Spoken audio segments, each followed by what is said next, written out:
welcome again, and thank you all for joining in this, Leaders Exchange. In fact, it's our first Leaders Exchange for the Singapore. We're starting a Singapore chapter, and you guys are the first ones to be on this, platform. I'm happy, excited to, kind of learn a lot from all of you, people here. Before I start, I'd just like to say that this is a closed room sort of a setting, so you can really be vocal about what you say. It wouldn't be attributed to you in association with your organization. As an individual, you can contribute, you can learn, you can share. So like all other roundtables, let's get started off with our introductions. I'll start with mine first. I'm Avinash. I'm the co-founder of Global Talent Exchange. We are 2 years old now. We started in 2018. We are a platform enabling organizations, large enterprises like yourselves, to look at talent globally. I mean, global talent clusters, and attracting talent from different parts of the globe. With, now the new norm being,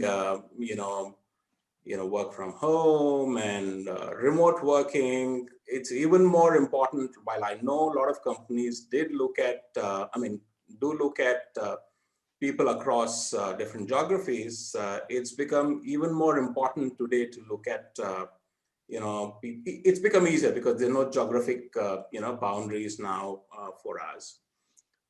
With that in mind, we said, we will, this platform will help organizations to connect, engage, and, hire talent, across these clusters that we're talking about. I come with about 20 years of experience in the talent acquisition, solutioning space.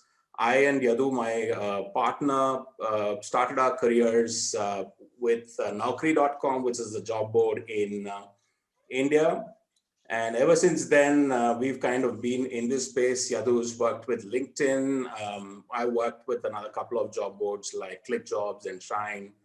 And then, we've kind of also worked with another startup, which is into D&I, diversity and inclusion, Jobs for Her. That was our last stint, Ty and Yadu, and then we kind of decided to, take this plunge and, start this organization. So here we are, happy to be here. We'd probably kind of go around the table. We'd start with Namrata. Hey, hi, everyone. Good morning. My name is Namrata, and I'm heading IDC Technologies for Asia Pacific, especially on the business side. So my role involves definitely, getting into the growth of IDC Technologies for complete of Epic, especially more on P&L and sales. Thank you. Thanks, Vinash. Serene? Hi, hey everyone. Thanks for having me here. So I'm Serene. I'm dialing in from Singapore. I currently work in Airbus, in our top executive management and talent acquisition. Particularly, my role is top talent acquisition. So my mission is to ensure there's an external pipeline to our top 250 leaders across the 3 divisions in Airbus. So this is a global role. I took the role in 2017, 2 years in headquarters in Toulouse, France, before returning back to Singapore. Prior, I was a HR business partner doing the end-to-end operations and strategy for HR, mainly for firms with Asia Pacific footprint and headquartered in Europe and USA. Awesome. Thank you. Mayur? Hello. Morning, everyone. Can you hear me? Yes. Yeah. I think someone just dialed in. Okay, sorry about that. So my name is Mayur Chaturvedi. I'm part of the HR organization for a medical devices company called Zimmer Biomed. Been with Zimmer for many years now, almost coming to 8-9 years in total. In between, I took a break and went to Philips, but I'm back. So this is my second stint with Zimmer Biomed. I take care of rewards, talent acquisition, also for Asia Pac, and I also take care of dental business, which is a small business as compared to our bigger ortho business, and I'm the HRBP for Asia. I also take care of HRIS for Asia Pac. That's my role. Mayur. Swati? Thank you. Hi, I'm Swati, and well, first of all, thanks Avinash for inviting me to this roundtable conference, and also, excited to be a part of the peer network, industry experts.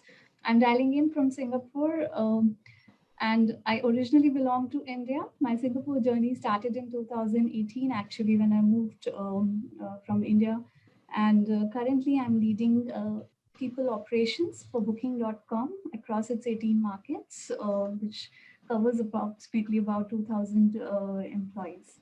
Prior to that, in Singapore, I've also been associated with 2 small stints across media and fintech startups. Very happy to be a part of this discussion. Welcome, Swati. Soumya? Hi, everyone. I'm also really happy to be here. I'm currently the HR business partner for the partnerships business at Google for our Asia Pacific market, which covers about 13 countries.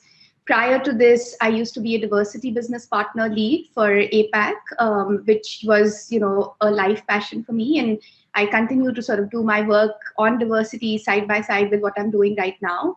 And I am, a PepsiCo graduate. I say that with pride. That's, another organization that I've learned a lot from. So I've spent, about 10 years there, then moved to Google in India, and then now at Singapore. So really happy to be here. And as Swati said, this is a great peer network, and I'm, really hoping to learn something in the next 2 hours. Awesome. Thank you, Soumya. Welcome. Dr. Susan? Hi, thank you for having me. I'm based in Singapore as well. I was born in Taiwan and grew up in New Zealand. I'm currently heading up our global talent and leadership development practice for Gojek Group. I was in the Indonesia headquarters for a few years before I relocated here. And I think my passion is very much around how do we think about learning in a different way? How do we activate curiosity and build a community of curious learners within the Gojek and our international operations? Previous to this role, I was also heading up our international expansion, coming into Singapore, Thailand, Vietnam, with our core product. And yeah, good to be here. Welcome, Susan. Dr. Susan. Shubha? Hi, Avinash. First of all, thank you so much for having me over. My name is Shubha, and I'm in Singapore now. I moved into Singapore smack in the middle of the pandemic. I work for this company called the Adecco Group. I head the HR for Asia Pacific region. I'm new to the job as well. And getting my hands around the entire notion of future of work and what we want to do in this space as a core purpose stated in our company. Prior to this, I had a relatively long stint with Philips and Philips Lighting. Mayur, I was very excited to hear when you mentioned about this. I started with Philips in India, then moved to Singapore for a very small period, and then worked in Netherlands for close to 15 years there. While I was there, I also went to ING in its global headquarters there, and before, somewhere in that trajectory, I was also with Colgate-Palmolive during my initial phase of career. All along, being in HR, I studied engineering like most of typical Indian, aspirants. 20, 25 years ago, but somehow segued into HR and never regretted it. I think the current phase that we are in, demystifying what this world of work is going to transform and our role that we can play in it is fascinating and super excited to be part of this forum, as I'm also actively looking at building a little bit of a network and connect with peers so that I can learn from what is happening in the other industries. Avinash, thank you so much once again for having me. Shubha. Hey, just one, one little disclaimer from me. We are having our Future of Work conference that is running right now. And I excuse myself to say that, hey, I need to go and connect with some amazing leaders in HR, but just that I might have to log off somewhere in the middle of our conversation. Apologies for that, but I will be a good student from next time onwards, not mixing up agenda on this front. So thanks again. Sure, Shubha. Vikrant? Hey, hi. Can you hear me okay? Yes. Yeah. Oh, perfect. Yes. All right. Thanks, Avinash. Thanks for the invite. And I think great to sort of have all of the leaders here. I am part of the banking industry. I head the talent acquisition for Asia Pac region for a bank that's called Bank of New York Mellon, which happens to be the first bank on the Wall Street ever. So, you know, we sort of take pride in kind of starting the journey for banking industry.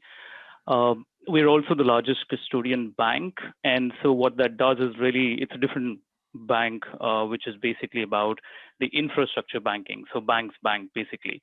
What that does is the current times have really challenged us in terms of, you know, how we, what we do and how do we transform, how do the salespeople, how do the relationship guys, and how are they managing, you know, people who used to close deals over wines and coffees are no longer doing it. So it's been a challenging time. My personal journey, I started my career in India, and I used to work for Barclays and then Nomura. And at Nomura, I moved to Hong Kong, and I had the opportunity to work in Hong Kong for a couple of years. And then I moved over to Singapore in 2018 with Bank of New York Mellon. So that's about me, and I'm looking forward to the discussion today. All the topics are very pertinent, and I think as we move forward from here, not just us, I think a lot of the industry leaders and the world is looking at how Asia and the locations, the hubs in Asia will transform as we move forward. So looking forward to the discussion. Welcome, Vikrant.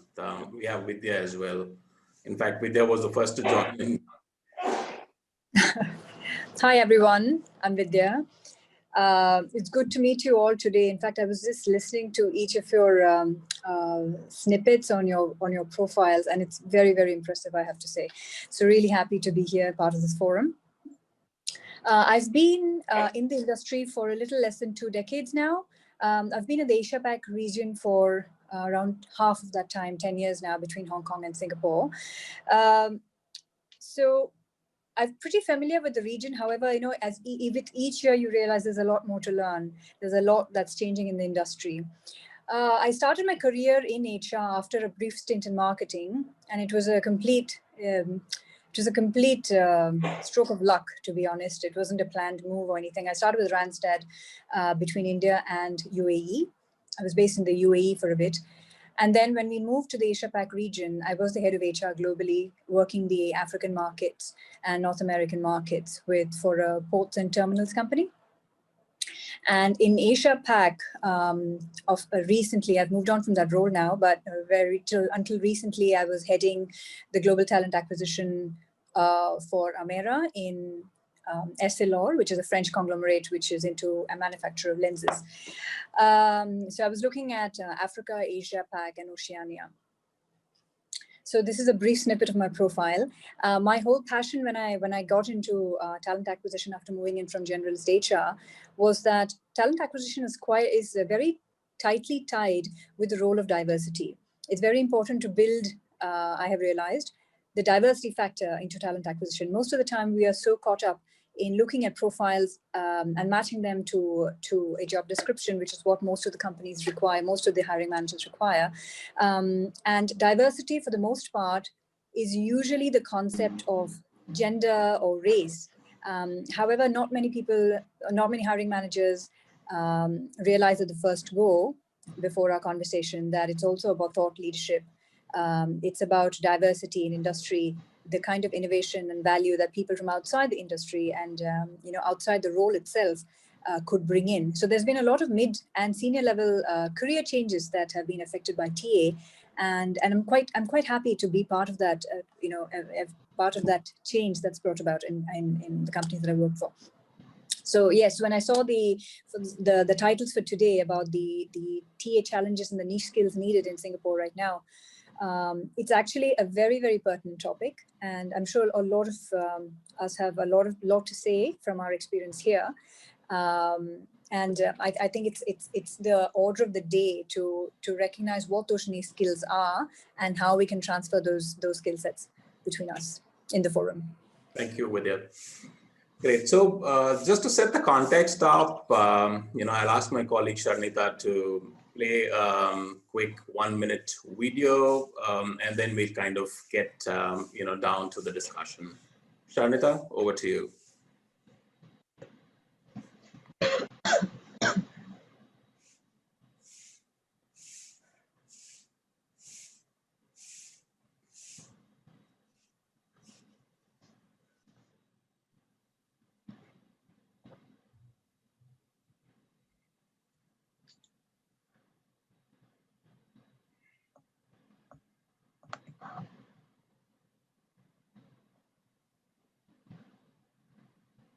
Anita, probably this comes from beautiful audio as well, but somehow I'm not able to catch the audio. Sharnita, can you replay the audio?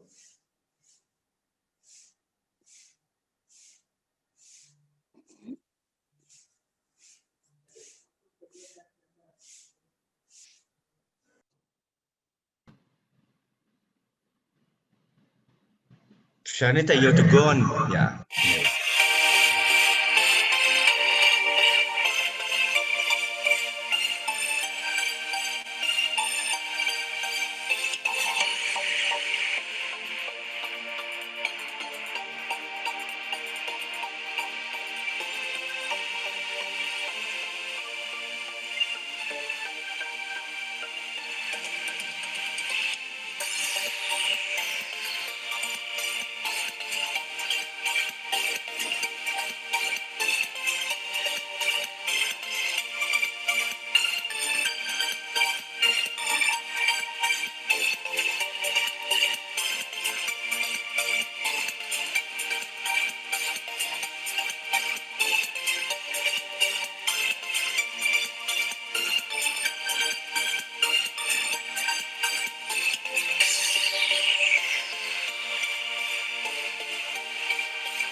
You're on mute, Avinash.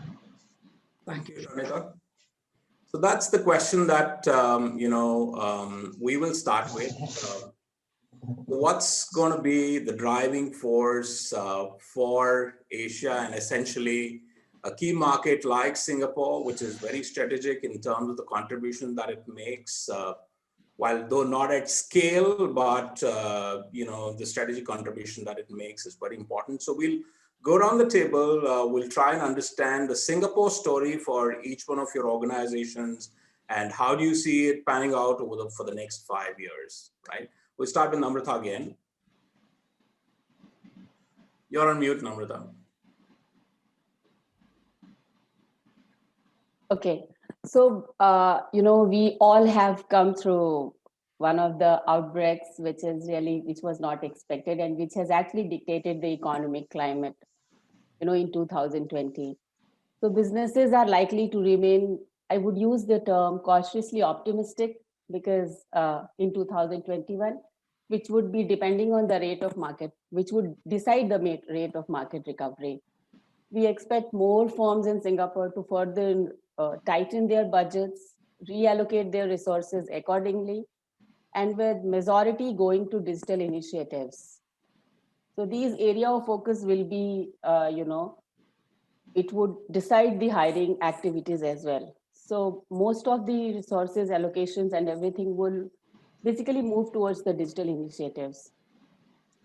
And it would be driven by the market, basically it would be driven by growth and consumption markets, wherein we will see both growth and consumers would be ready to consume. So these markets, I feel, would basically see the trend of increase in terms of each and every aspect, be it digitalization, be it financial services, e-commerce, healthcare, logistics, technology, of course. And these are the segments which is going to be robust in Singapore. I mean, as per what, I mean, when I can see the trends going these days.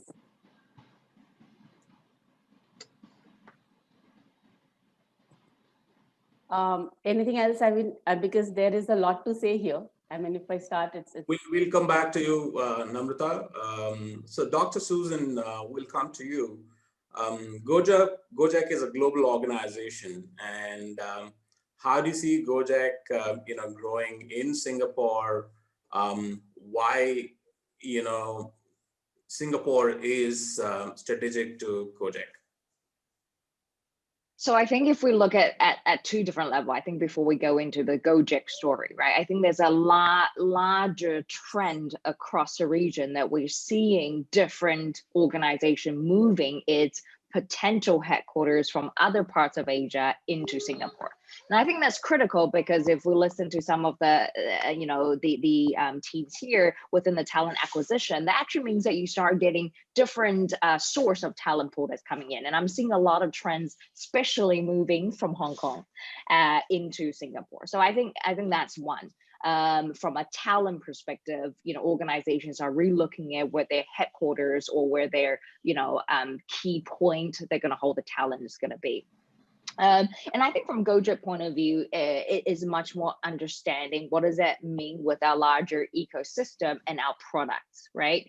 For those who know our Gojek products, you will see that in different markets, we have very different saturation, very different type of market makeup and type of product that we actually offer. So I think for organizations and potentially Gojek, when Singapore may not be the biggest product area where, say, Indonesia, we have 15 different products, right? Thailand, Vietnam has at least 3, and there will be more. Where Singapore most likely will continue to have one core, maybe 1 or 2 addition as sub-core product. But Singapore, I think, as a geography, will still be very critical in a place for talent pool, right? Where we actually find the talent when we think about global exposure. And of course, hopefully post-COVID, it will continue to have advantage of being a great travel hub. I think that, again, the key implication is that will help the organization to rethink about the geographical span of your talent, about how do we work globally and reassign accountability of our talent from a different resource base. So it's not following necessarily where the product is, but following where the talents are. And again, I think the macroeconomics where we see the different organization moving their headquarters to Singapore will be quite significant. And I think that will drive the talent pressure both up or down. For some of, I think for some functions, we'll start seeing even more highly competitive market with the different talent coming in, potentially even our own function in HR. But then in some functions where you look at the creative, the technology, potentially there will be, more influx of global talent coming into Singapore.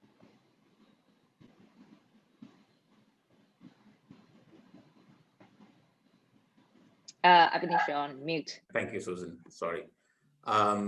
Soumya will hear the Google, the giant, and the story when why is Singapore really, strategic to Google.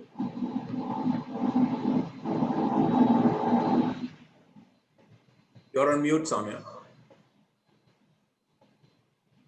Sorry about that. I keep assuming that I'm on a round table with you all and I keep forgetting to unmute the button. So apologies for that. But I think, for Google, as for the tech industry, Singapore is and continues to be a critical node in the global network. So when we look at APAC as a region, Singapore is our headquarters, and for good reason, right? I mean, we can see that it's not just a market that's so, convenient from the point of view of attracting talent, from the point of view of travel and connections across the region, from the point of view of the government being really invested in the technology industry and driving the industry. They just sort of, I think it was in November that they declared that they will have a new tech pass for really premium tech talent to come in and join at Singapore, and so that fuel from the government continues to be an important factor.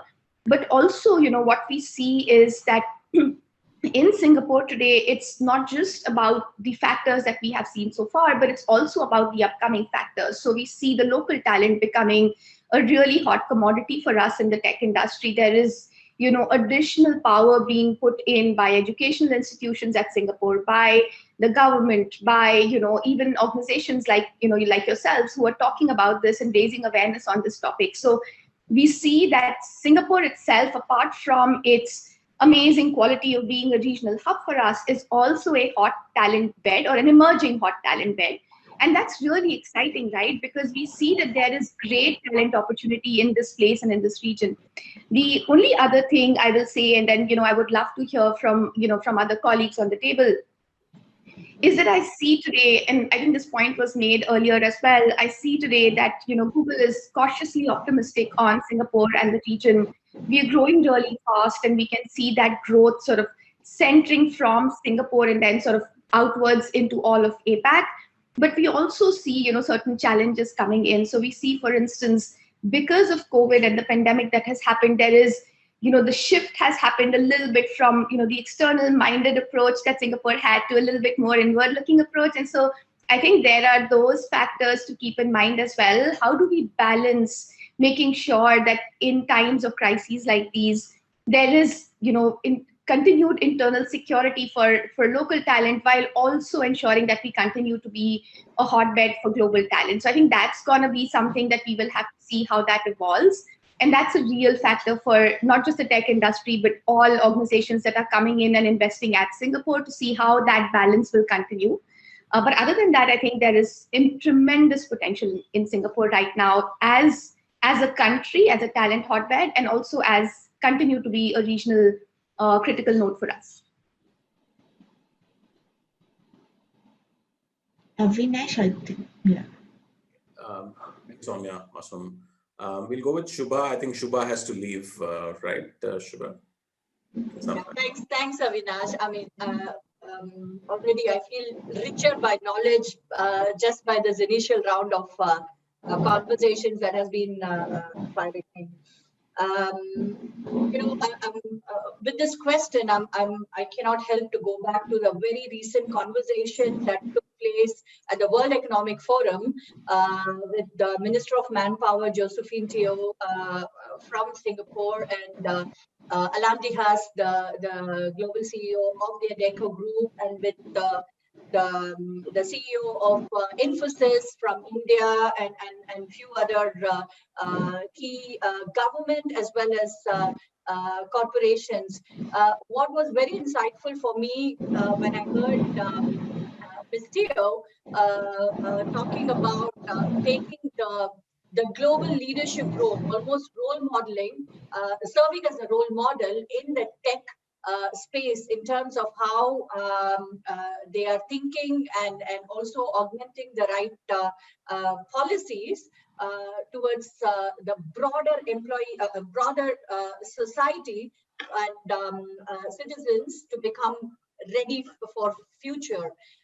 So for me, that I take a few straws from that and think, irrespective of which organization that we belong to, what does this mean for us collectively in preparing and tapping into those critical talent base and nurturing it further to become future ready. So one is, of course, attracting the right talents for now, but also taking a stake collectively to see how we can prepare in a more systematic way to keep the progress ongoing, so that we are at any given point in time future ready.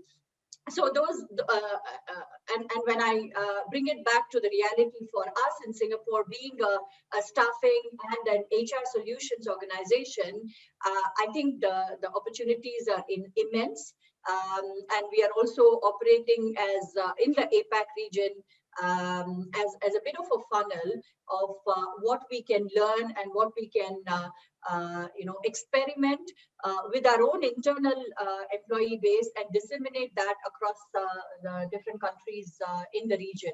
Of course, having said that, Avinash, I need to admit I'm still rather new into the role and also in the industry and in the country. So I'm learning from every bit of information I'm hearing. So with that, I will hand over back to you. And apologies, I need to go back to this conference, but with the promise that I would love to be connected very closely with this forum and the community. Thank you, Shubha, for joining in. Thank you so much. Thank you. Good luck with the rest of the session. Catch you soon. So we'll go to Shireen.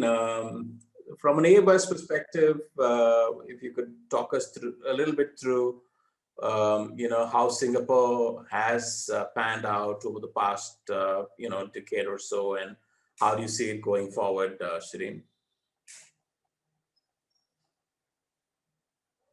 You're on mute.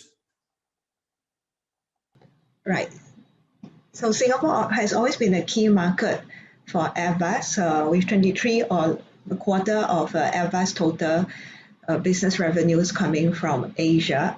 And it makes sense for Airbus to have a base HQ in Singapore because of the ease of financial transactions here and the political stability. And if we look at the Singapore story, Singapore grew through the growth of people, of human resource, and Singapore basically is an immigrant country that thrives on the diversity of talents, right? But with the last few elections and then accelerated by the COVID, there is now two conflicting or paradoxical views that Singapore should focus on a Singaporean core. At the same time, we need to up our ability to attract foreign direct investment and concurrently build out our local startup team. But let's face it, even if we have a lot of startup in Singapore, but the growth will likely be through expanding overseas from Singapore as a base. So with these two conflicting views, what can we do? So in Airbus, our angle is to reduce the dependency of blue collar skill set in Singapore and moving that to other parts of the world, or even tapping on a very universal workforce. So for example, we have moved our call center and our customer support to a global center where we have different countries supporting different time zones rather than having them based in Singapore. But what we are proposing and our stand to the Economic Development Board of Singapore, the EDB, is that we will use Singapore as a base to create new services. Largely, we're looking at database services that we could generate from commercial aircraft, right? And that we could use Singapore as a base, definitely, as the transaction area, the financial HQ in the region. I think in for our local workforce, we have also seen that attracting talents is no longer such a simple geographical topic where we could say that we attract people because of our geographical location, because now people can be working for any other countries remotely.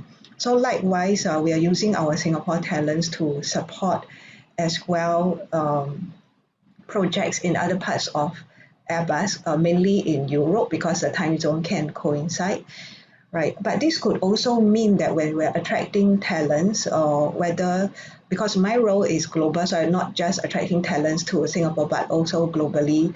And in the past, we had issues to attract people, some of the people to Toulouse. Toulouse is not like Paris or Munich, right? But now we could look at supporting various sites or various regional locations, because the appetite for working remotely is much more increased. Yeah, so I think in total, to sum it up, attracting talents to Singapore, if we are facing employment pass issues, then the creative way is to provide a hybrid model to our talents, to have regional responsibilities in Singapore whilst working in other countries. So this is what we're planning to do. But it also means that the pay scale of this talent should be on the international pay scale. So we have a pay scale that doesn't is not restricted so much by the local market, rather is uniform throughout for this certain grade of senior talents, regardless of where you are based.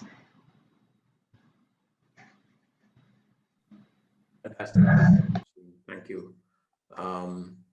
Vikrant? Sorry, Avinash, can I go now, because my apologies.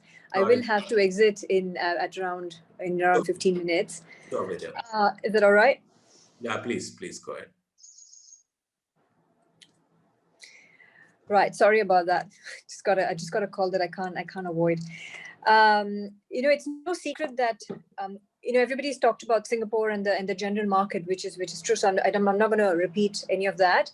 It's all very important points. So I would like to touch upon a very specific sector. It's no secret that the tech sector has always been a high growth sector around the globe, because all other industries are dependent on tech. So by virtue of that very nature, it has always been the sector which has always seen higher growth and always been evolving. In Singapore specifically, I'm sure, and like in many other countries, finance is moving to that digital realm even more rapidly, which means that it's driving a demand for fintech capabilities, which is why there's been a lot of springing up of mushrooming of fintech startups in Singapore for the past 2 years. And that's where a lot of job generation has happened. So locally, graduates require a lot more on-the-job training, because it's a new space, and obviously they require that sort of training right out after the classroom to be able to perform effectively in the environment. And to support this, the government in Singapore has rolled out training platforms like, say, SkillsFuture, and it's not new; it's been there since 2015. It's broadly based on Germany's system, which uses a collaboration or a combination between apprenticeship and classroom-based training. A lot of other countries have tried to replicate it, but I think Germany has by far stood out the most, because they have almost perfected it to a science, and perfect to it because they have the buy-in of the companies based there, which is where a lot of the other countries struggle. Having the buy-in of the companies to say, that's right, we will support the government initiative by having the apprenticeships on our role, but with the understanding that they may not want to continue with us. So that's how here they're trying to harness the local talent. And it has seen some sort of result, because 2 years ago in 2018, I think it was 2018 or 2019, I can't recollect, there was a survey, there was a skills survey in Singapore, which saw the foreign job holders go down by around 26,000, and the local job holders go up by 8,000 or so. The numbers may look minuscule from, compared to a country like India, where the population itself is more, but you have to understand that the population of Singapore is only 5.5 million, of which only a smaller percentage is the between 20 to say 45 age. So it is in that perspective, it's been quite a shift, and it is with the local sentiment also, like Serene said, moving in with the last 2 elections. It's been rapidly going that route. Now, so this is where the platform is being built. This is the opportunity, fintech in Singapore. Now, the blockage or the barricade is that there is no such thing as a full stack. Like a mixed reality is now is the next big thing, right? So there is no such thing as a full stack mixed reality developer, because it's so new. And therefore, technology sees a huge gap in the industry. And added to the fact, there is a reluctance from new graduates to join this industry, because it's so new. And there are no mentors really in Singapore. Probably in Silicon Valley, maybe a little more, but in Singapore, not really. So companies like Shopee, for example, they are encouraging their candidates to join and then groom them for this purpose by giving them all these global exposures. So that's the barricade that we have to grapple with. Now, added to the COVID impact, specifically coming into real time, the impact on revenues and businesses, like, for example, subsequently headcount are being impacted. So because of headcount reduction, larger firms are offering more contractual roles to ensure business continuity because they have to bring down revenues. The sector is growing, but the revenues are going down, the headcount reduction is happening. So how do you supplement it? So there's a lot of push towards, excuse me, contractual roles to ensure this continuity. And it's actually a very viable option. It's taken on very well by the millennial crowd. Because they don't really, the candidates don't have the skill sets to completely match the capabilities required by the organization. Excuse me. But for them, it also becomes viable for people who are looking to upskill and also looking for mid-career changes. So it works both ways. It's taken on very well. You see a lot more contractual roles in the market, especially in the fintech space, which I think is a win-win situation if it carries through, and we'll see how it evolves. So even before the pandemic, tech talent has always been sought after, but now even more, I think Singapore is, more than once, it needs that sort of talent, both locally and foreign acquired. Rand, in the current market, it's a bit tricky because there was a survey recently, I think it was by Randstad, I'm not sure, which says that 22% of people who were surveyed said that they would not like to look for a new job right now because of the current situation. So they are quite apprehensive of a move in the present market, which is actually a bit of a low point when you really need that talent, but then people are not willing to move as well, especially in the younger crowd. So the market is going to be very, very competitive, but it's going to be very challenging because there is actually, people say there is a shortage of roles in the market, but I think in the next 6 months, we'll see that the market has got more roles and there are fewer people to fill those roles. So that's where I see. Can't agree more with you on that. So yes, fintech. So that leads us to someone who can talk us through about finance, fintech. Vikrant, what do you have to say about it? Yeah, I think all of the points very, very relevant, and I think I can't agree more, and especially around the finance space. I think the way we've been going through in our journey specifically is around all of the digitization, and we try to create, and the thought process has been for the last 3 to 4 years has been to create ecosystems for, let's say, startups in the company, within the company to kind of start, or let's say the mindset that they have, or also fintechs within the firm. So we already have something that we call as data and analytics solution, which is a very old legacy system. It was known as Eagle, but it's been renamed. So the people who are in the asset management space, they use that tool quite a lot. So I think we've been there, we've had it for long years, but now I think in the last 5 to 7 years, the whole data and analytics is really unleashing, and the power is like we are able to sort of harness the power now. So we're using that to build the new different ecosystem. Like we are asking ourselves, the world is changing to become, the assets, for example, will be digital assets. Are you ready to be a digital custodian? So for example, tomorrow, let's say, and we don't have like we have pretty sizable, like $41 trillion, that's trillion with a T, under our custody.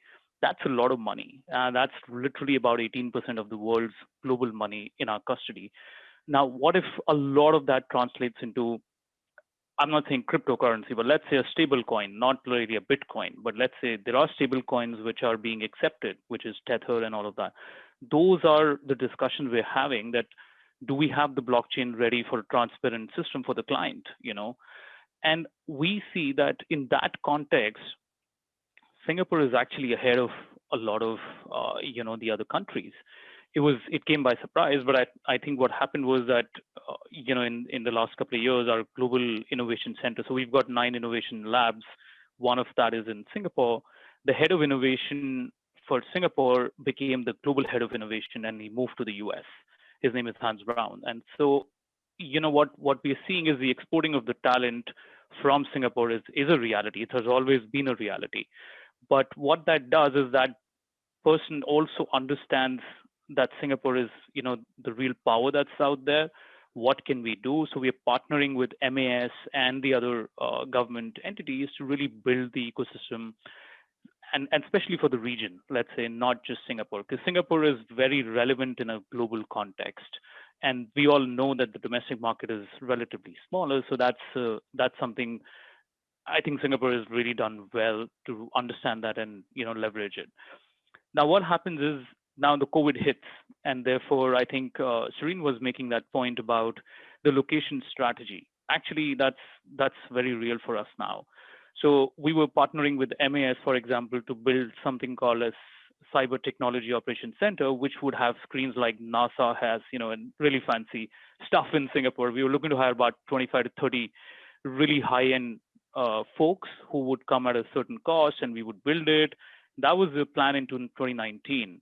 And now in 2021, we're asking ourselves, do we need that to spend that money when those guys can actually sit virtually anywhere in the world? So why don't you hire 3 in Singapore, 2 in Japan, and 7 in India, and so on and so forth? So, those are real questions, which, again, it comes to the whole ecosystem you provide to the companies. And I think so far Singapore has done really well, but it'll come down to what cybersecurity you have, what tech infrastructure you offer to the organizations, because there are some who are really leading, and especially for us, we need to become more like a fintech mindset. We already are. I am also part of, though I'm sort of head of D&I and talent acquisition in Singapore, but I think I'm also, working on a global project for the workforce planning. And the questions that are being thrown at us are all around that. Where are we? And China has different challenges. Hong Kong has different challenges. Australia, and all of them also have this protectionist or a nationalist mindset, including the US, which had stopped the whole H-1B and so on and so forth. So in this whole, the whole world of globalization has suddenly become countries want to just promote their own stuff. So it's a challenge wider than, just what we can discuss here. But I think for us, the strategy is pretty clear. We will leverage each opportunity, and I think Singapore will continue to be our hub in APAC. So that's where we are, in terms of the banking and fintech space. I don't know if that answered the question, but I think those are my views. Absolutely. Thank you so much, Vikrant. Mayur, from a biomed, medical devices perspective, where do you see Singapore? Thanks, Avinash. So, sorry about that. I completely agree with all the panelists here. I think we have covered it in detail. So, what I will talk about is a counter view here, just to ensure that it becomes exciting. Otherwise, it's one view which is coming up. And the counter view I bring up is because of what happened in 2020. It was a watershed year for all of us. COVID hit, and obviously healthcare became a big priority for everyone. We have seen countries investing so much dollars in healthcare has been amazing.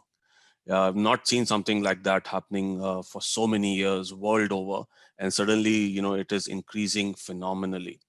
But so what is the advantage it is creating for healthcare? At least for a sector that I represent here, it creates opportunities which are much beyond any geographical boundaries. And I give you an example. Singapore earlier used to have a lot of healthcare tourism. The ASEAN countries, a lot of people used to come in. Does it continue? The answer is no. It has lost out because there has been investment. I take Indonesia as a classic example. Vietnam, Thailand, amazing investment, and it is obviously has been accelerated by COVID.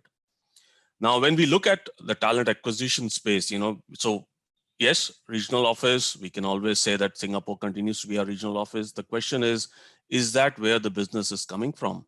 Or we need people to be based where the business is coming?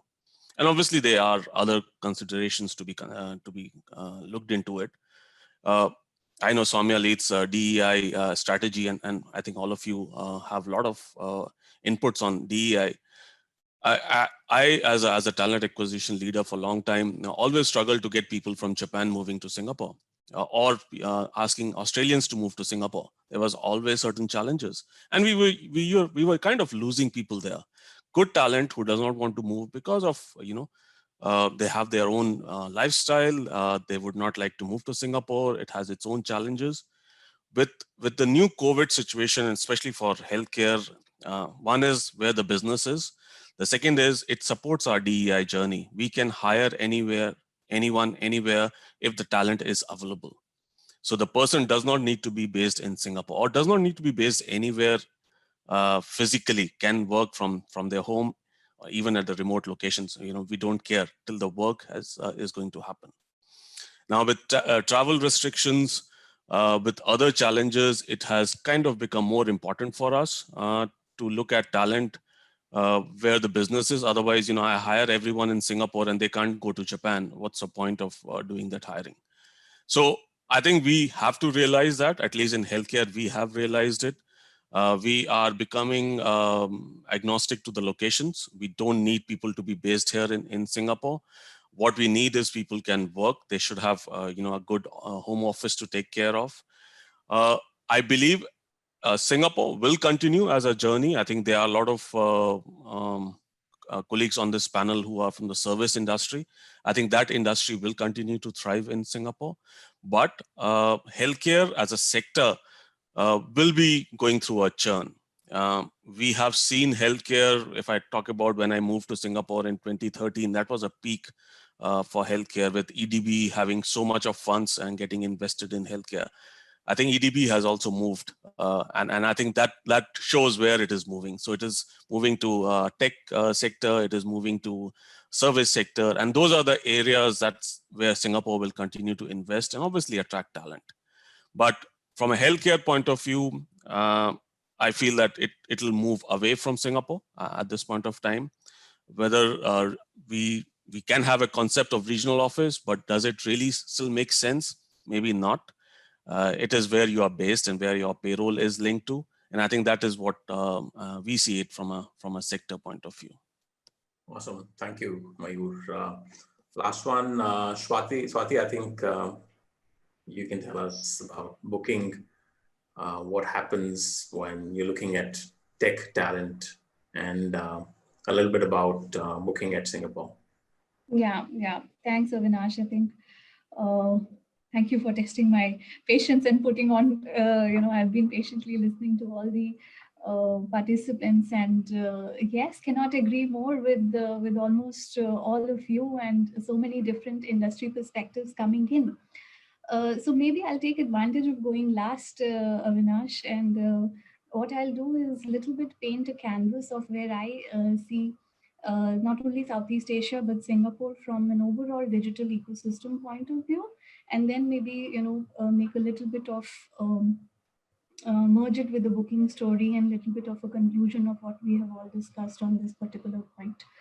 So the way I see it, it's hard to put back any thoughts and ignore the pandemic situation of 2020. So we were at a particular phase when we started before 2020 or 2019. There were digitalization goals crafted up to 2025 that we will hit. Southeast Asia will hit $300 billion economy in terms of, if you see the CAGR in terms of GMV, that's how we measure the digital economy. Now, what has happened in 2020? Are those plans still there? The answer is yes. Do they still look achievable? The answer is still yes. But maybe the way to reach those goals has pivoted a bit. And that's because the focus, I believe, has changed from the regular sectors. For example, travel was a very big sector, up till 2019. And the spending at travel was enormous. So just to give you a bit of a statistic here, I'll throw 3 or 4 statistics here. One is that we have seen where are the online users at this particular time. It took us 4 years from 2015 to 2019 to build an incremental digital user base of 100 million. Whereas what has pandemic done? From 2020 to 21, it just took 1 year for us to add that incremental 40 million users. So the first driver is there is a tech literate population in Southeast Asia and Singapore, which continues to increase. The second thing which I see is that if you see the Singapore story and linking it to a bit of a travel, Singapore is the only country out of the 6 Southeast Asian, the main countries that we count, which has actually seen a negative digital economy growth year on year. Interesting is it's negative. So 70% travel has, the hit has been because of the 70% negative travel economy growth, because Singapore is such a huge tourism destination. That's what has taken the hit. If we minus that, if we exclude travel, the economy has still grown by 23%, because what has mitigated is it's the 87% increase in e-commerce. So that's the second thing. The third driver, which are the other sectors coming up, I understand that from a talent perspective, maybe we are looking outside, but health tech has come up. FinTech continues to drive a lot of investments because that the payments and the remittance and lending investments, all these sectors continue to draw quite a lot of focus. Education tech is another upcoming tech sector, which is I don't think we have a panelist here from education sector or media sector, where we have seen increase in online video streaming, audio streaming. We all have been stuck to Netflix, and I don't know, that probably was the topmost gainer out of the entire pandemic. So those are the sectors which are mitigating demands from lower sectors like travel, and hence telling us that yes, Southeast Asia is still on the growth path and is still on the growth trajectory. And ultimately, travel will also rebound. That sentiment does not go anywhere. So it's a matter of 1 year, 2 years. So when that also rebounds, and it's a little bit of people are just waiting for economy to open up and then start traveling again. So that will immediately put Singapore on an accelerated trajectory altogether. So that's the digital landscape. The other way to look at it is, what has Singapore been able to do in terms of mitigating the challenges which we were facing in the digital economy in the past year?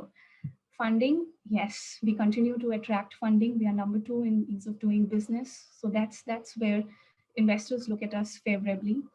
Whether we have been able to build the commercial logistics landscape for the entire digital ecosystem. There have been so many players who were hit hard and who themselves seized it as a business opportunity and came in between. Consumer trust is all-time high. The behaviors have changed. People who have now resorted to digital economy, they still want to continue with that. So if they have started doing a particular thing in pandemic, they still want to continue that post-pandemic as well. So we have a retention of digital economy customers there. Average spending on digital has increased year on year among all 6 Southeast Asian countries. The percentage of time they spend on digital economy. So I think that all is pretty favorable. Booking as an organization, we had to. I think Singapore is really favorable for us. We have presence in across 18 countries. Laos is a country which we had to do away with, unfortunately, in the pandemic. Other than that, we continue to be optimistic. Travel industry in the sense is preparing itself for the reshaped travel that will come, after 1 year. I think business travel will go down. We all have realized we can have such meetings anywhere in any part of the world. So I think that's where the budgets will cut across, and we realize as an organization, as an online travel agency, that its business travel will go down. Leisure travel, domestic travel, staycations, yachtcations, workcations. I don't know how many different type of cations we are coming in. There are staycations for moms. There are staycations from solo travelers. People will be more focused on safety. People will be more focused on last minute cancellations, what flexibility accommodations can provide to them. So we are gearing up, and we still have our tech and product team just preparing for the new travel. So when it comes, we are actually ready to take on that load. Certain countries where COVID situation is better, they have already Australia, New Zealand, we have seen a positive year-on-year growth already. So that sentiment is good. To be honest, many people ask me, how is Booking.com even surviving? So I had to answer that, we are still distributing 80% of the bonuses for this year because of that positive sentiment. The share price is still soaring high on the US stock exchange. So yeah, that's from me. But yes, Singapore continues to grow and continues to, I think we'll talk more about talent in the later sections of our discussion. But yes, coupled with a strong technical infrastructure, a very, as I think Soumya pointed, a very invested government, tech-savvy government, strong support from industry and academic associations, strong support from industry and government associations. I think that's what keeps us going, and that's what will keep Singapore going. Awesome. Thank you, Swati, on that. So this, brings us to our next section, of the discussion, which is about, the talent story at Singapore. Let me throw some statistics. The Singapore's ICT sector, which is the information communication technology sector, currently employs about 2 lakh people, and will require another 60,000 odd people. I'm seeing it as it could be more over the next 3 years.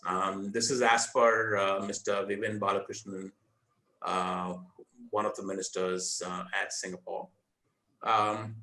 While Singapore currently produces only about 2,800 ICT graduates annually, which totals up to about 8,400 for the next 3 years, and there's a huge shortfall of 51,600, graduates. So while there is so much demand that we saw, how is it, you are going to plan for this shortfall of talent, right? I mean, every sector needs technology, folks. While today we spoke about remote working, but still you still need, folks. What are certain things that you are doing to kind of fill this gap here? We'll probably start with Soumya.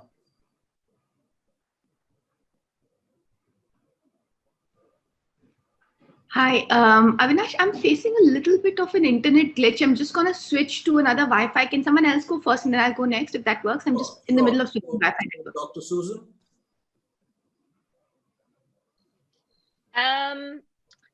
So I think in terms of I think you bring on a really important point, is that one thing is we look at the short-term pipeline of talents coming into this market, and one is how do we work with potentially the government or different organizations to build much more longer pipeline of talent, right? And I think a lot of organizations right now are still at a much more, how do we replan the workforce of the future? How do we activate the talents that we have right now or those that are coming in, and much less on that long-term trajectory. So I do think Singapore government has been really good at doing that. However, I also, again, Gojek do work with the government very much around thinking about long-term talent. But I think even the government, the way they think about building these talent hasn't always been the most effective, right? So there's going to be some fundamental shift when we think about industry involvement into that and creating opportunities of growth for these. But I think hopefully to answer some of these issues is that how does industry start thinking about, especially I think the example that you gave, like the IT. I think right now there's this huge gap between people's understanding with IT and tech. These are very two fundamental different skill sets, right? So even when the government goes out and say we need more ICT talent pool, what the kids hear is that I need to do more coding. I want to join Google. I need to do that. Kids at three years old are learning coding. So I think there needs to be a much bigger conversation around tech ecosystem and the different skill set that's required. And I would like to see personally the gap closing between the different skill set that's not coding oriented and much more broader tech ecosystem oriented, right? Even again, for our profession, what does that mean for HR working in a tech environment? How do we think about that rather than we're the second-class citizen to those who can code? So I think there's a huge shift that I think as an industry that we need to work together to change some of the mindset. And that will be through our recruitment practices, right? That will be through our messages when we go out to university, when we're invited to talk to them. So I think of that as a broader sort of industry culture change rather than just purely a skill set perspective. Over back to you. Thank you. I love how you positioned it, Dr. Susan. And you're so right. It's less about, coding and IT, and it's more about the ecosystem.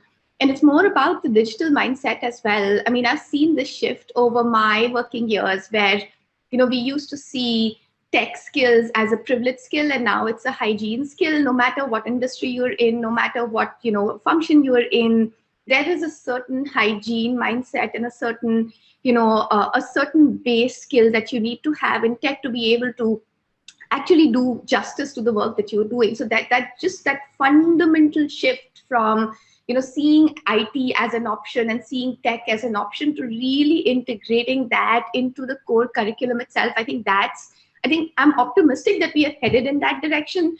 I'm just curious to see how fast we will go, because there are some great tailwinds. There is the pull, for example, and Avinash touched upon that, and we also heard others speak about that we will likely see more jobs than there are people available to fill those jobs in the near future itself. So there is going to be that pull, which is going to be really strong. And we have seen pulls like these actually translate through the entire chain, right up to schools, which are sort of working on cultivating that in students. In the past as well, when we saw the e-commerce revolution happen, for example, we saw that translation happen, right? So with the pull that's going to happen, I feel that there will be that systematic shift in the chain towards that mindset building, towards that, treating tech skills as fundamental hygiene skills. But the key question will be how fast we will be able to turn that around, and particularly in the context of Singapore, because we are a nation which is very, very strong from a tech mindset perspective, but still sort of building the infrastructure around the education and the skill building and, just the sort of system around that. I feel that it'll take us, that extra effort and that extra push. And I love what Dr. Susan said around sort of nuancing the coding part of that out and really sort of moving towards the broader tech education. That's going to take some time to truly integrate across the ecosystem of, building that talent. So I think that's going to be super interesting. What I see already, tech organizations like Google doing is investing towards that. So I see, these organizations really working closely with the government, working closely with educational institutions, working closely with, foreign institutions as well to sort of create that pipeline, because we can see that. And even though 2020 has been the year that it's been, and even though there is an additional dose of caution around workforce planning, even though there is that additional sort of, we're no longer, confident of predicting the future, but even so, we know that there are certain things that are gonna come, and what's gonna come definitely is the need for that skill to be part of the very fundamental education that folks are getting. And so I see a lot of partnership happening on that front, and I see, some strong progress, but I feel like we need to do that really fast to be able to get there, and be able to leverage the opportunity that lies ahead. I just want to add a very quick one, because I heard just during the introduction, there was, I think quite a few of you mentioned the diversity and inclusion piece. And I think one big thing that we're seeing through this pandemic is also we're seeing workforce that doesn't usually get tapped into now having the opportunity, right? So I think when we think about reskilling, and I'm going to use air quotes, right? When we think about bringing in the different diverse talent pool, I think it's not just about, again, going back to which are the super tech talent that it will be super expensive to move to Singapore to work remotely, but it's also take a real step back and say, hey, we can now look at the working mothers? How do we drive a working part-time arrangement remotely? It's not as simple as someone working full-time, highly skilled remotely, but to say we have this opportunity to have experienced workforce to return back to the workforce. We may need to give them a little bit different training, but they already have the base foundation. How do we now think about these workforce in a very different way? I think could be a sort of a short to midterm when we start addressing some of these talent gaps. Because I feel like that part, people talk about diversity and inclusion, but it's still in a very traditional sense of the agenda, rather than restructure the organization to think about that true inclusion, that diversity, and from a talent perspective. Important one there, Susan, very, very pertinent. In fact, I think across the globe, we've seen a lot of workforce taking advantage of this, particular situation and then getting back to work. So we'll, Shireen, if you could tell us, about talent at your end, any best practices that you kind of follow in terms of attracting talent. Do you also look at, importing talent? While you did mention you take care of a lot of other geographies as well. How has Singapore fared so far in terms of attracting talent? I mean, especially from an aerospace, point of view. Right. That's a very interesting question that you ask.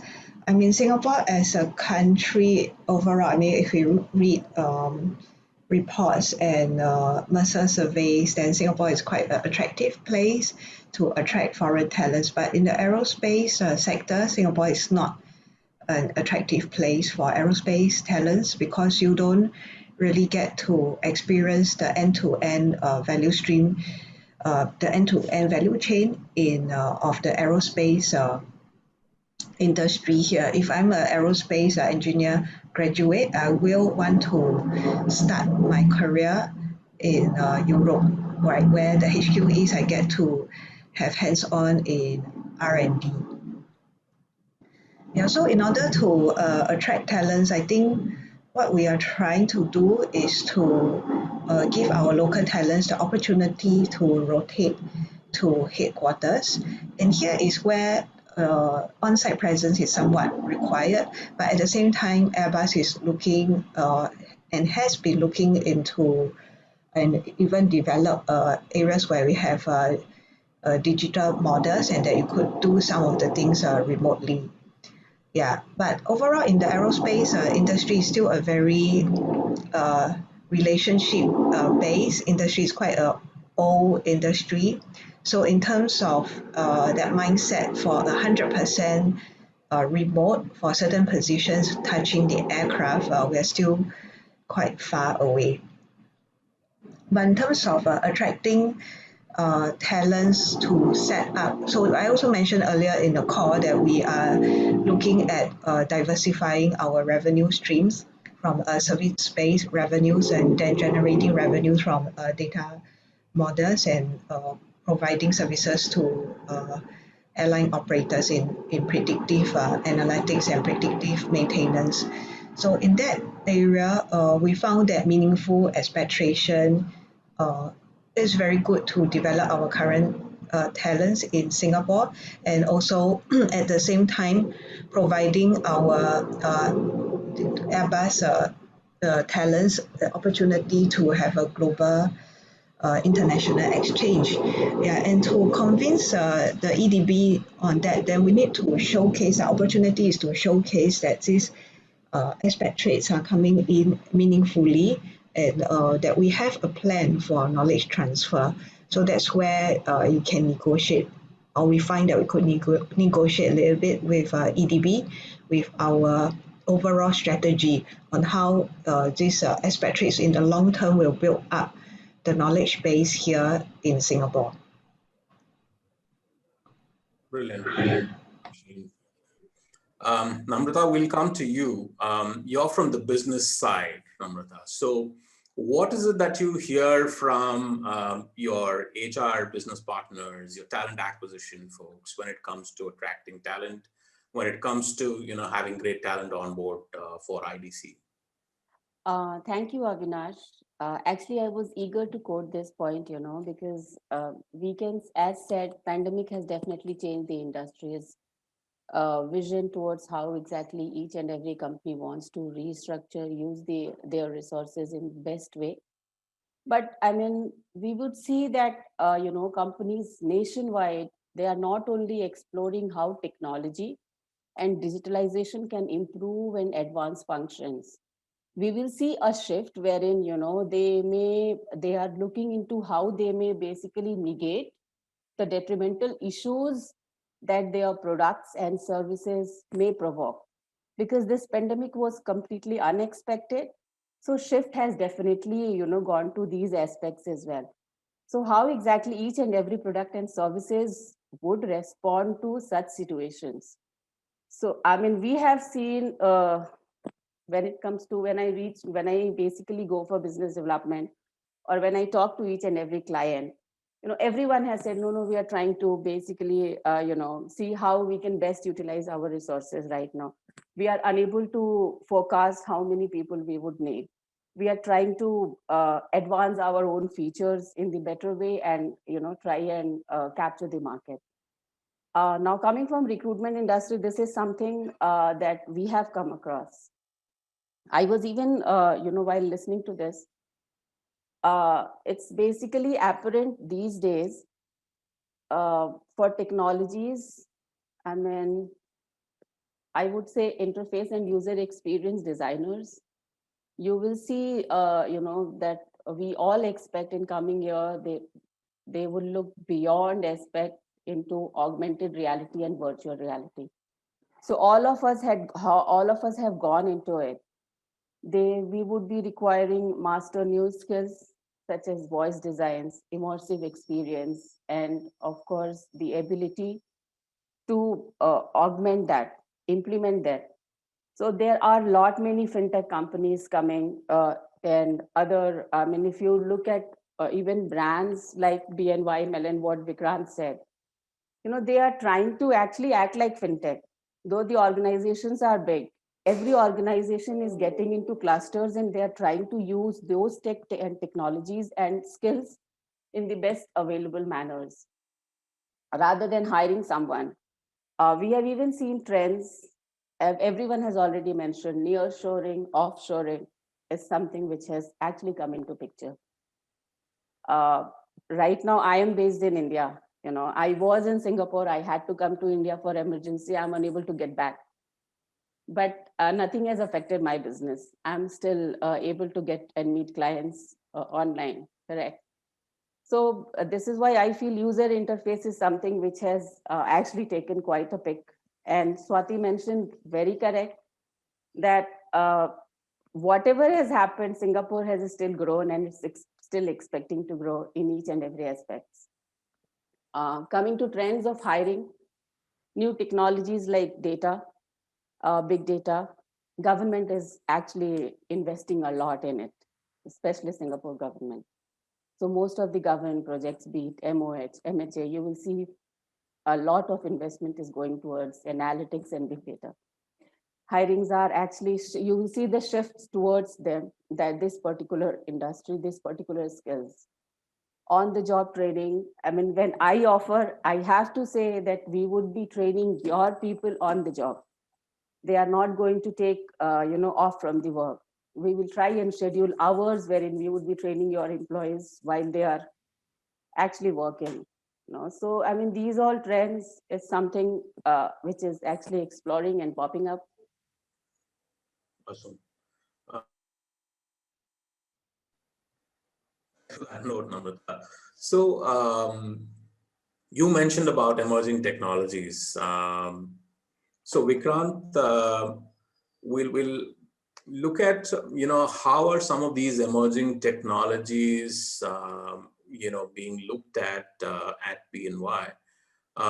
Is there enough talent available in the local market at all? Or while I understand there's on-the-job training, there's skilling that's happening and everything possible, but yep. Is there enough there? I mean, because a single engineer is being looked at by 50 companies. I mean, we were speaking to a gentleman and he says, I get about 20 calls every day from recruiters and I'm not interested anymore to, pick calls.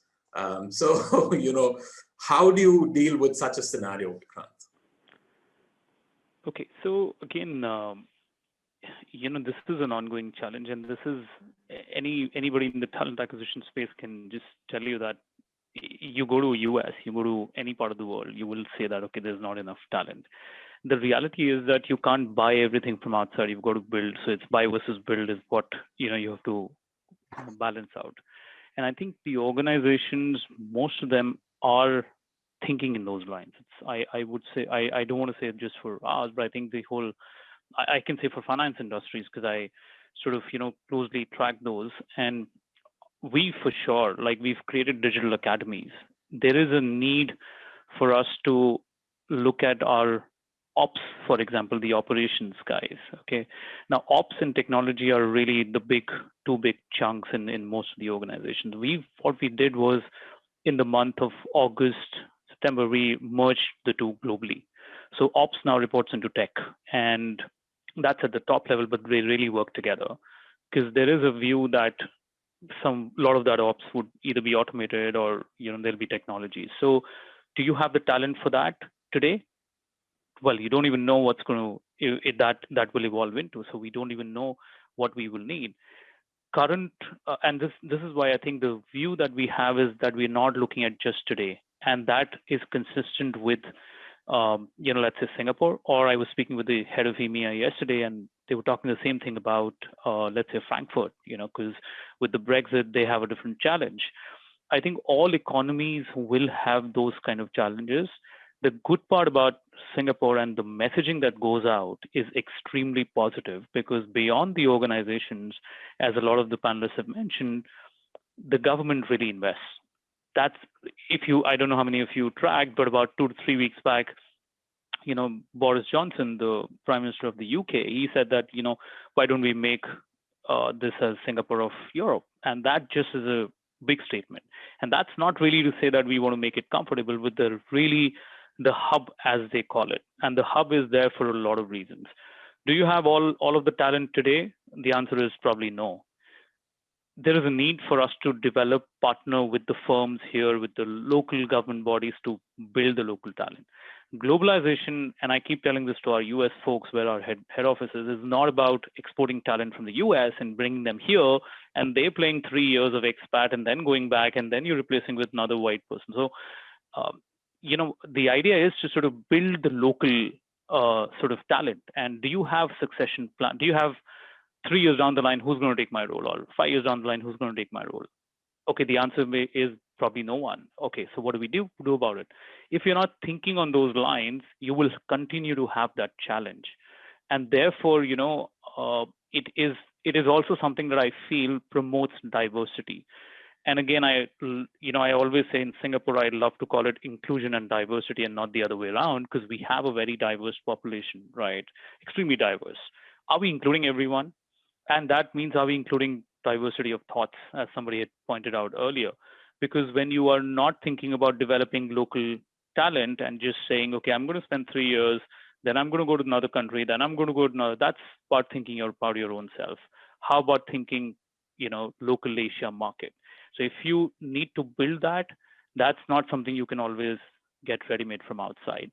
So which is where I think, buy versus build is very important. And I think once this is the orientation, that goes top down. So a developer or something like that, well, you can create learning academies, partner with firms, do it for let them work for 3 to 6 months on live projects with you, and then just sort of get them on, on live projects. Have we explored that enough? The cost is always a question with locations like Hong Kong and Singapore, but we've got to give it a try. So I think there'll be a fine balance, but I again go back to the whole COVID situation, because that will change a lot of that dynamic. So we can talk more about it. I don't want to take all the time, but that's my thoughts. Sure, Vikrant. So back to Soumya. Soumya, I mean, I know, at Google, there is, this program called as Return to Singapore, right? This is a structured program that you have. Yeah. Other, organizations around the board here, I would like to ask everyone, are there structured programs like this that have actually made an impact to the organization? How has it really kind of worked for you? If you could just throw some light on that, Soumya. Sure. So the very purpose of these programs is to make sure that we have a very, very strong pipeline at the right location, which are the right sort of upcoming hubs for us. APAC is very clearly the market of opportunity for very many organizations, including Google. Our earnings report is just out, and you will see if you take a look at that APAC is growing at unprecedented rates. And so with that sort of larger business context and industry context, it's very, very apt for us to then attract talent back, where we sort of look at global talent from the lens of where are they best positioned in terms of being able to push a market which is already growing into the next level of growth. So the objective is to attract back talent which we have lost through brain drain to the Western countries and to Silicon Valley, for example, and to bring them back and say, hey, here's another kind of opportunity for you. There was a kind of opportunity that you left for when there. Great, that's really amazing. But now can you bring back your learnings from there, into a market which needs you now, and into an organization which needs you to sort of push that frontier for APAC forward. So that's the purpose of that program. We do see mixed success, I'll be honest with you, because there are so many factors beyond just creating a structure or a program around this, right? There is, of course, the larger broad strokes COVID-related impact that has really shifted things for people in a way that we had not anticipated. There is also the factor of family relocation. There's the factor of where they see growth and opportunity for themselves outside of Google as well. So there are very many factors that play into the program.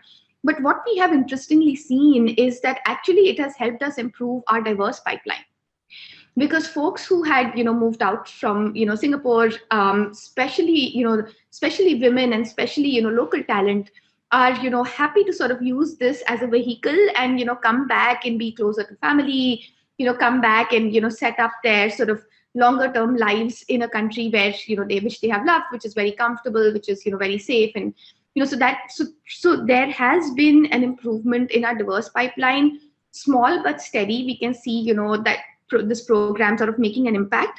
But would I say that we have arrived yet, and is this the only way for us to sort of bring that balance? I would say no. I think a lot more needs to be done, and I can see already those conversations starting to happen.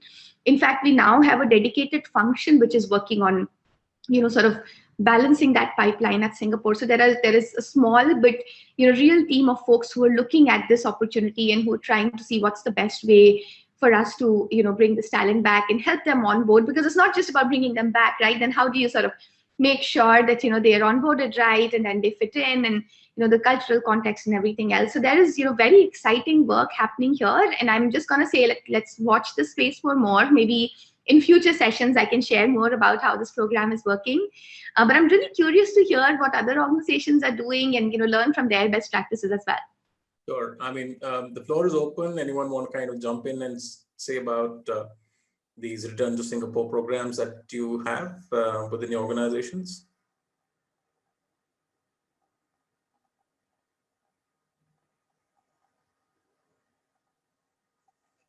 Mayur, you spoke about, talent being exported. I think, the other way around is also, possible. So what do you have to say about that? Sure, Avinash. Again, I was listening to Soumya. We don't have a program like that, what Soumya was explaining. For us, again, from a health tech perspective, as I was mentioning, that there has been a lot of developments and something which got accelerated because of COVID. A lot of new technology has been looked into it. Telemedicine is becoming a reality. Robotics is becoming a reality. and every health tech organization is investing big time in these technologies. Do we have talent readily available here in Asia Pac itself? It is not there. So we have to look at certain centers which are doing well when it comes to these technologies. We are also looking at certain universities when it comes to them offering these kind of courses. Singapore does offer similar courses that we can look at from individuals coming in, and obviously I always believe that healthcare is a calling. Someone going into an operation theater with COVID at its peak is not easy, right? It is going into a war zone, and not only risking their own life, but the entire family, community, everyone is getting impacted. So healthcare, I always believe, is a calling. A lot of people don't want to get into this sector because of the risk involved. There is a lot of hard work. Accidents can happen anytime in the day or in the night, so someone has to attend it. So all these are factors that have to be considered. So while there are avenues available for us, we do face certain challenges. And how do we overcome those challenges? So yes, the Young Talent Program is one of them. So we hire people directly from colleges who have educational background, and then they can be developed into it. We are also looking at buying talent at this point of time when it comes to certain sectors. When it comes to, for example, there's investment which is happening in digital health, and telemedicine is becoming important. But how do doctors access data?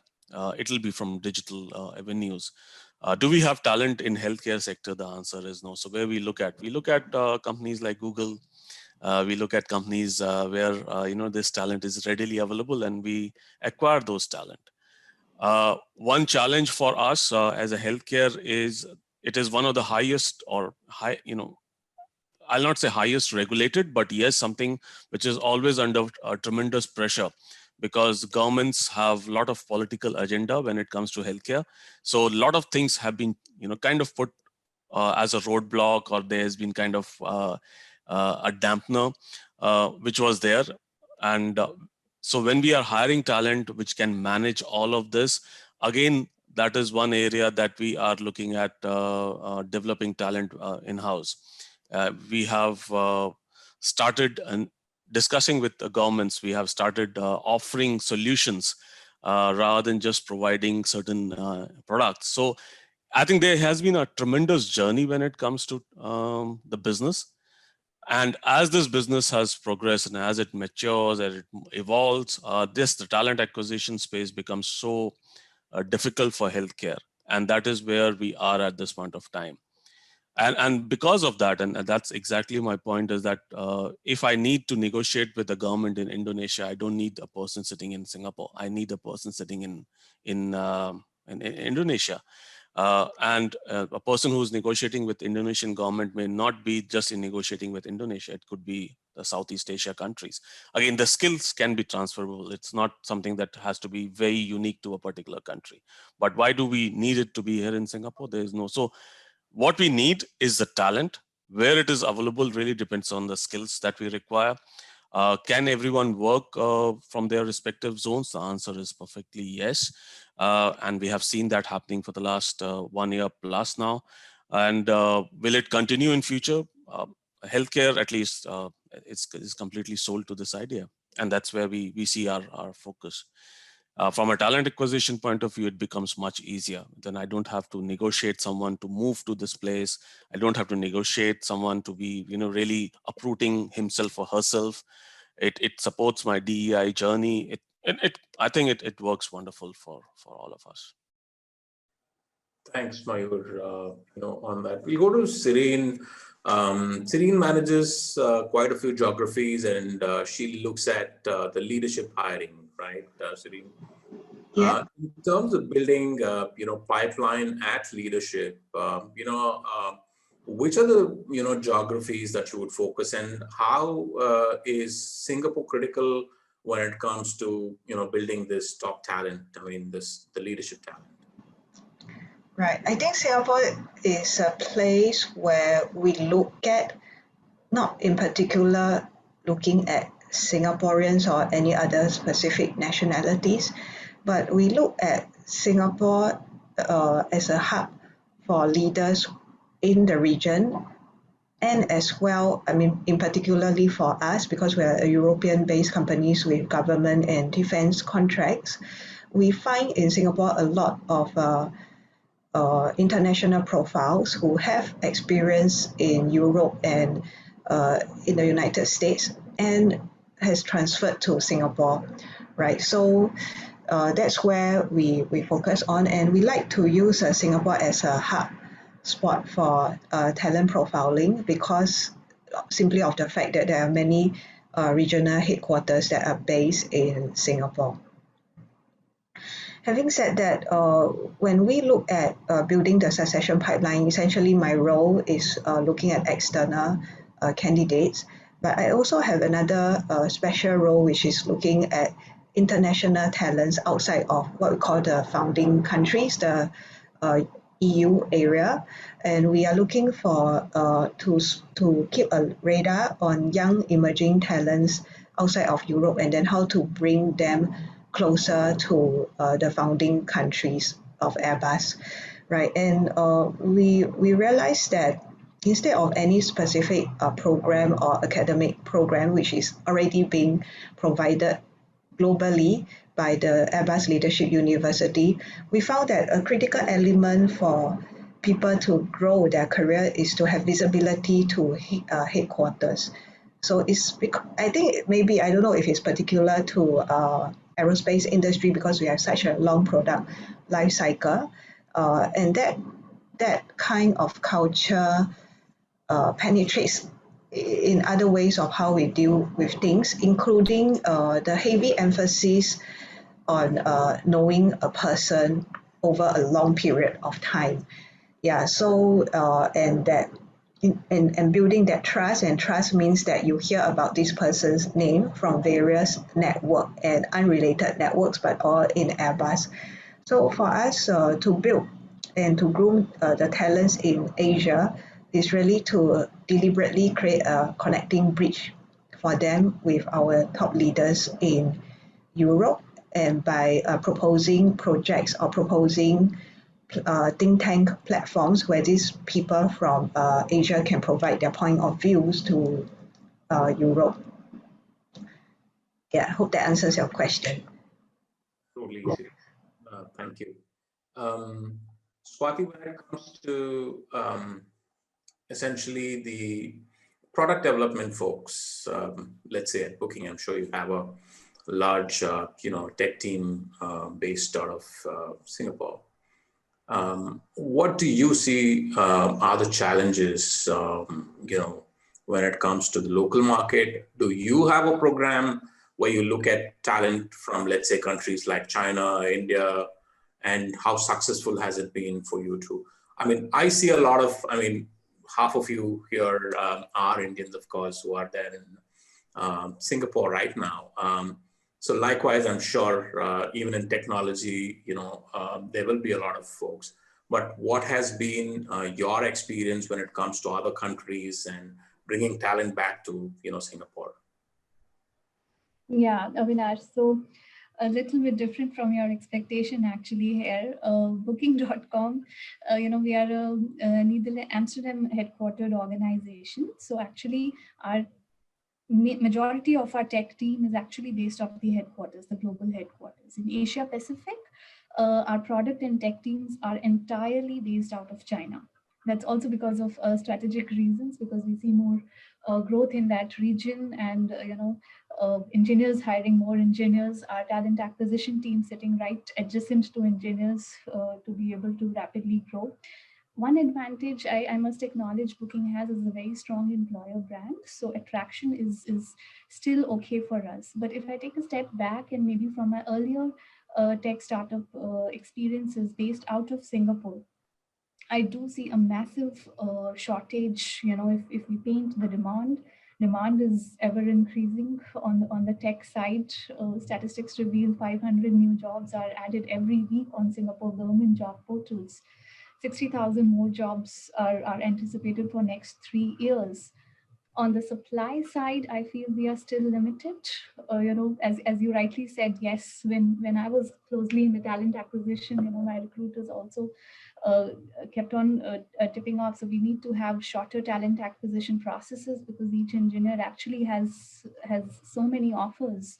So we can't wait to, have a very, very detailed or long process. So some organizations are also looking how they are coping up. One way is coping up and looking internally at their own processes, also at talent retention rather than, what are we doing for talent retention? So in the startup phase, what I realized, it's basically, giving those engineers more technically complex assignments, which can actually fulfill their sense of achievement. That's one way, because startups will not have deep pockets to retain and compete with a Google or Booking or Amazon. So they have to be really innovative there and provide that kind of a leadership culture and complicated, intellectually stimulating assignments. That's one way startups are coping up.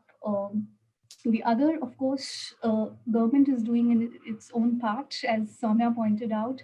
I think they are also invested in getting Singaporeans back who have, left the country erstwhile, and now they can come back. So they are that's actually the first point and attraction for them. Second, of course, is the government's focus on skill development.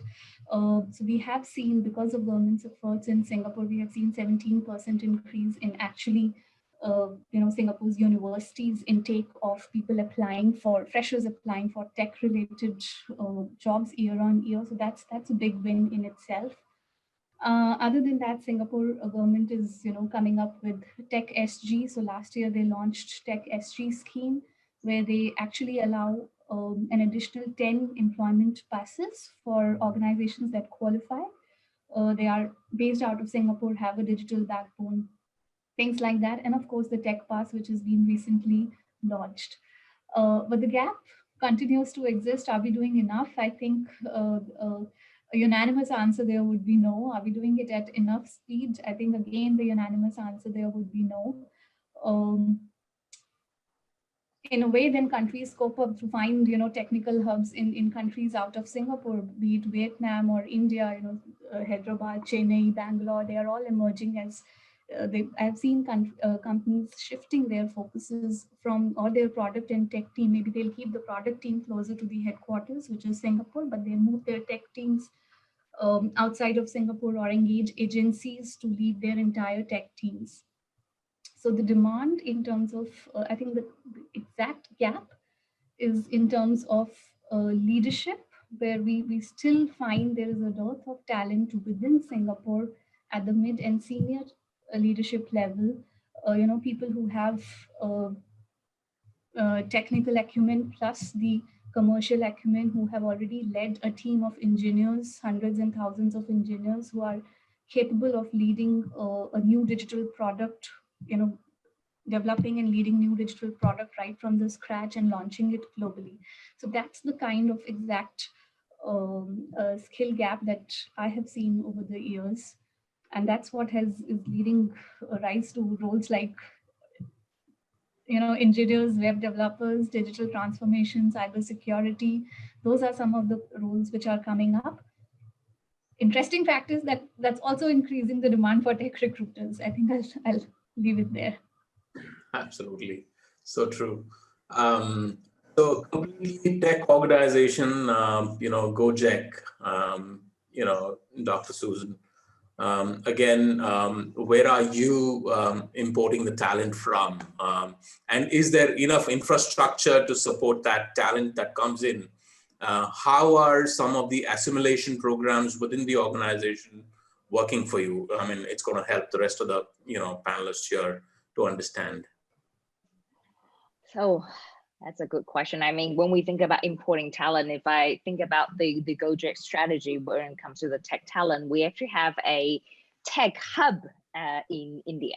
So we have actually about 700 engineers based in India. So I think rather than a necessary being sort of sourcing into Singapore, where a lot of the sort of the business leader and some of the talent sit, we actually look at much more of, again, where can we find the talent pool at that period of time when we were starting our applications and then build our hub across that, right? But I think, again, coming back to a lot of things we talked about, I think this is a very common strategy. But then as you take this as a long-term trajectory for the last sort of, I think, 5 years, the question becomes, again, going back to your diversity, inclusion, diversity of thoughts, and what does that mean for your development of talent and movement of the talent? We actually find it quite difficult because of the restrictions in Singapore to move some of these talents from India to Singapore, right? So you start having, again, goes back to I'm a big advocate of when we think about culture divide within an organization, when you structure your teams this way, right? When you have a particular, when you call it a talent hub for certain things, you inevitably are driving different cultures within the organization. So I think it goes back to using this opportunity to start thinking about different geographical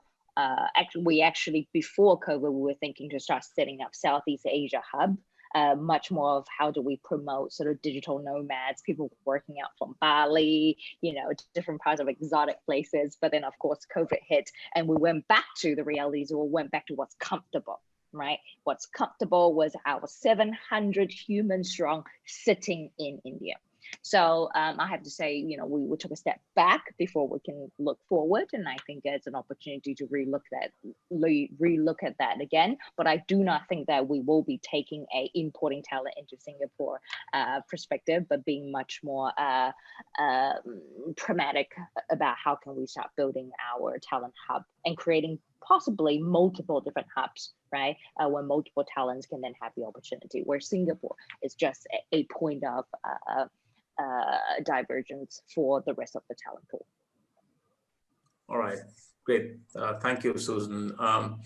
Vikrant, quickly again, I'm sure there's a lot of talent at BNY from different countries.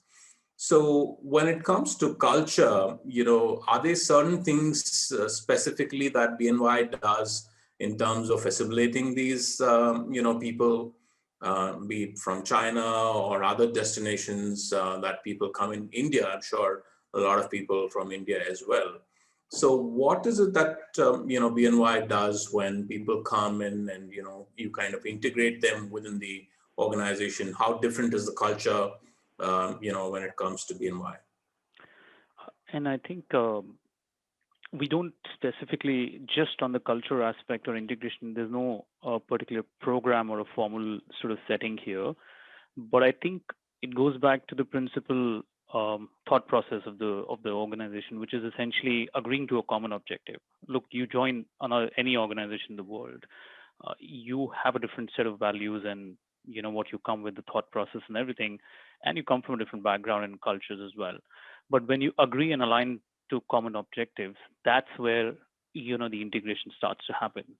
And then there is a very, very, very strong push on allowing people and not branding or typecasting people. And even if it is to promote talent, like the moment you start saying Singapore is a hub or whatever, people in Taiwan or other countries might just start thinking, well, okay, what do we do, and sort of a thing. So we try and refrain from there. Because we are one of the oldest banks, we're very close to the US government and philosophy and all of that. So, basically it comes on from there. So there is essentially a feeling that even within the APAC, because there is so much diversity, and it is bound to happen, right? Although it's tough sometimes on a lighter note for US to understand that. I'm sure some of the colleagues will get it. They feel APAC is one, and sometimes say, oh, why don't you do it in APAC? And I just tell them that's not how it is. There are different countries.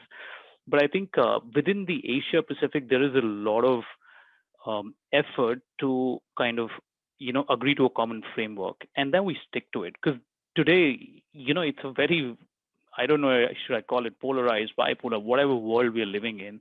You can have debates on WhatsApp. You can have fallouts within the groups. And that happens in families, and that happens in friends, and that can happen in the office. Like, to say that it cannot is probably being naive. So I think we refrain from it.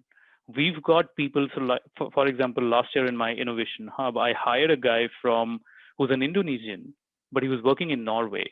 healthcare technology fintech center. So sorry, we hired him in the fintech space, which is the innovation lab that we have. But that's the kind of diversity we have. Now, when the person joins here, and do we do something special for them? No, we tell them that we're all one and we have a common purpose, common objective. That sort of keeps us aligned. I think that's what we all need to agree to, a minimum acceptable sort of a proposition if we all need to sign up, and we all need to commit ourselves to that. So nothing in specific on the culture aspect, but this is, I feel like, if you do that, then your problem would be solved. Okay, thank you, Vikrant.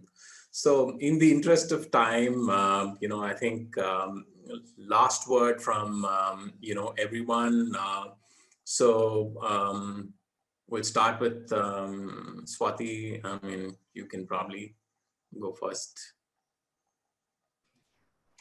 Yeah, no, thanks, Avinash. It was such a great pleasure to be among all the industry experts here, and especially the fact that all of us are from so different industries is, I think, what makes it so exciting and vibrant.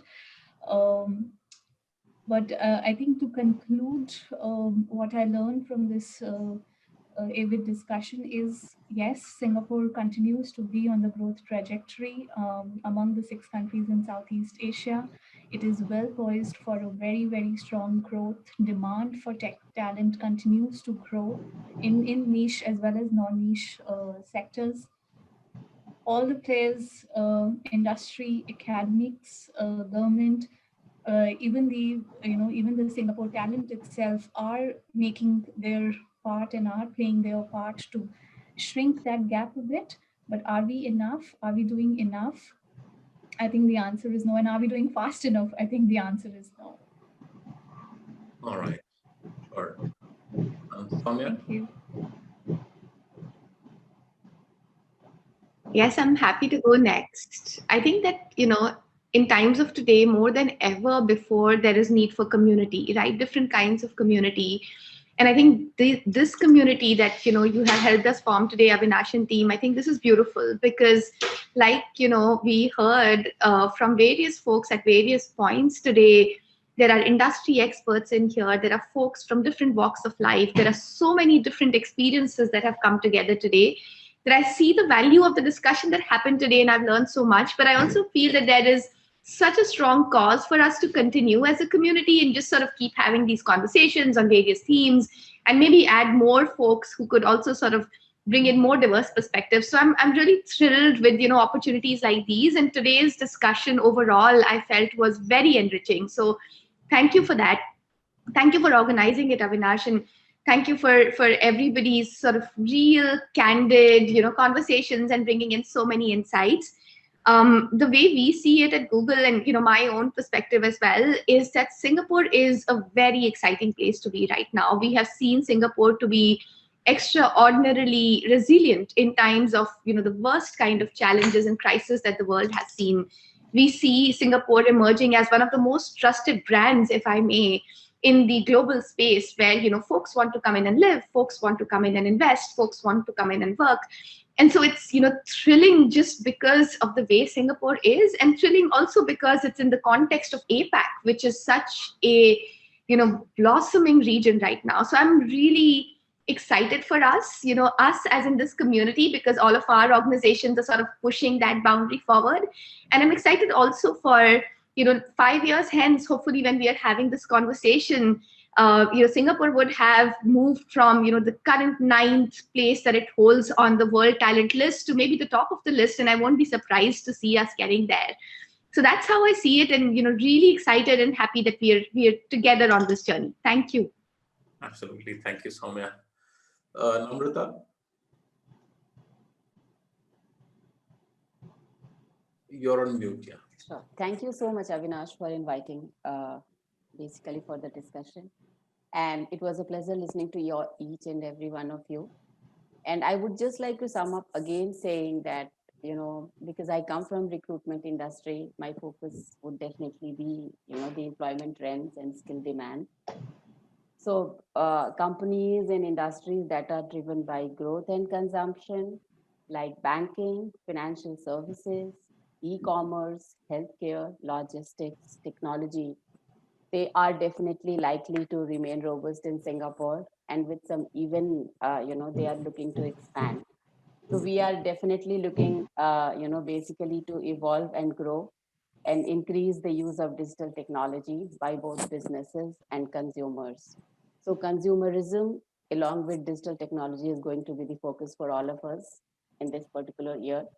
And we tend to service each and every client, who are actually in need of that particular, basically in manpower for these technologies. Yes, absolutely. Across industries, across sectors, Namrata. Correct. Mayur? Thanks, Avinash. First of all, appreciate the invite, and it was amazing session. So thank you for facilitating the entire thing. It takes a lot of skills and courage to do the facilitation. So all kudos. It was done pretty well. So great facilitation again. It was, as I said, it was a wonderful catching up with everyone. And for me personally, because I met Soumya after 9 years, Soumya. So it was wonderful. And thank you for that opportunity, Avinash, again. It was 9 years, yeah. And the topic was very pertinent. It was something that is always on our minds as we progress and as we come out of the COVID situation and move into a new normal. This is a topic which everyone is talking about. Our business leaders are asking us on a regular basis, how we move ahead with our talent equation journey. Whether we do buy talent, we build talent, is Singapore the area for us to invest, or again, this is a topic which is there, and I think all of us can spend maybe a few days talking about it, if not a few hours. So this was wonderful. I look forward for future interactions with everyone. It was if we can get some more topics for us to discuss, I think that'll be great. And thank you once again. Awesome. Thank you so much. Shireen, last 60 seconds, and then we wrap up. Right. I think I echo what everybody has said, especially many thanks to you, Avinash and Shanita, for organizing this, and thanks everyone for taking the morning. It was great company to be listening in to you, and amazing that we're coming from diverse industries, but there's somewhat a converging point on treating people as equal. I really love the point that Vikrat said, that wherever country that you come, but first we align on the company's values and goals. So really look forward to more sessions. Thank you. Thank you. Indeed, it was wonderful having all of you this morning. Thanks for taking the time and being here. What we will do is we in fact have a leaders exchange group, which is a WhatsApp group, which is a India chapter. We would, if you would like to be a part of that group, we'd want to welcome you there. We also want to build a Singapore chapter, and I'd love for one of you to kind of own that. We'll reach out to you and then see how we can kind of take that forward. But Shanita will reach out to you guys. Thank you all once again for joining. Thank you. Have a great day. Bye-bye. Thank you, Avinash. Thank you very much. Thank you. Bye-bye. Bye. Bye. Sherry. Thank you. Thank you. Thank you. Bye-bye.